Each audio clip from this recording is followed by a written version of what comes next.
Your Mata hates me. She doesn't hate you. She's just concerned and maybe a little protective of her son. Marianne huffed out a breath, as if surrendering the argument. She looked very unhappy.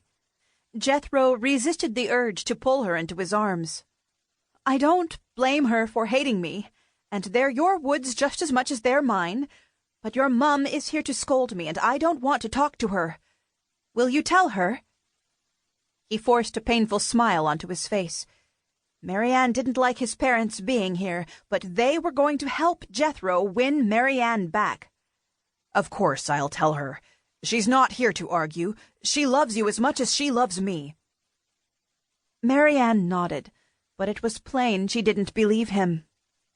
Okay, thank ye.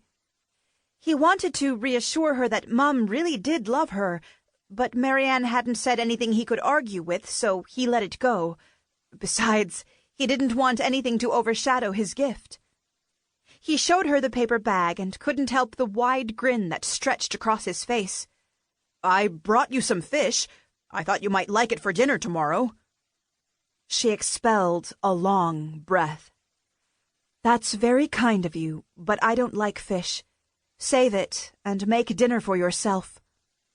He drew his brows together in confusion. You don't like fish? Nay, I've never liked fish. But I used to bring fish home at least once a week. You cooked it and ate it with me. I thought you liked it. I did that to make you happy, but I don't have to pretend to like it anymore. Jethro couldn't believe what he was hearing. But you made up all those new ways to cook it. You cleaned and filleted every fish I ever brought home. I was afraid one of the bones was going to get stuck in my tonsils. And you like to catch fish, but you don't like to clean them. She made their marriage, her life, sound like such a chore. Why didn't you tell me?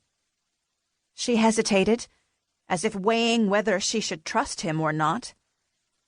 It would have been one more reason for you to be disappointed in me. Her words sliced him to the bone. Was that what she truly thought of him? How can you blame this on me?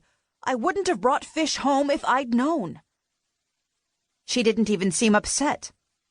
I'm not blaming you. It's my fault. Everything is my fault.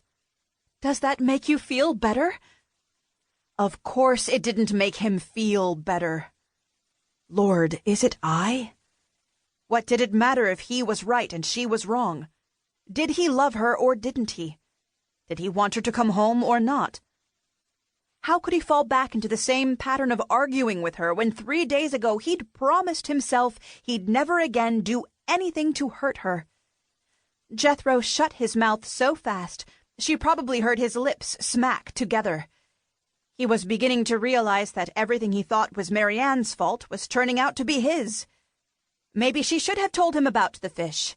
But it disgusted him that he hadn't known something so important about his own wife.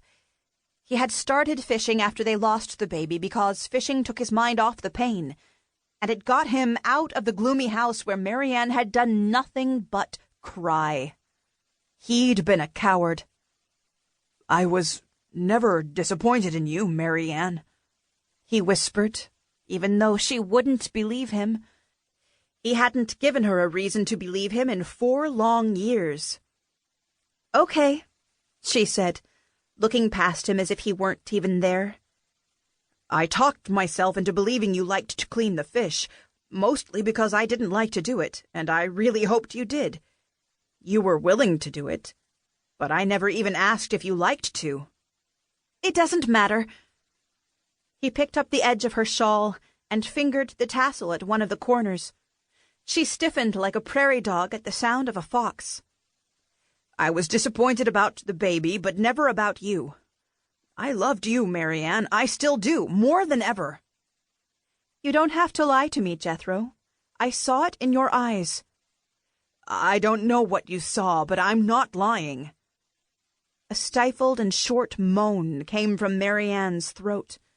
Please don't cry, he said. I hate to see you cry.